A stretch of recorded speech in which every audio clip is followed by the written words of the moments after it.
Walking in Sandefjord on a cold winter night. Snow is falling slowly over the quiet streets. The temperature is around -10 degrees. This video is captured with Insta360 GO Ultra. The camera is attached to my jacket hands-free. Some parts are filmed with a small handheld tripod. Streetlights shine softly on the white snow.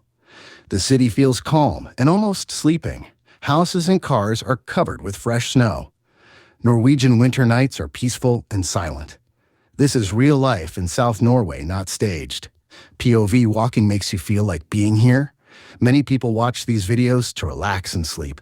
The cold air is fresh and clean to breathe.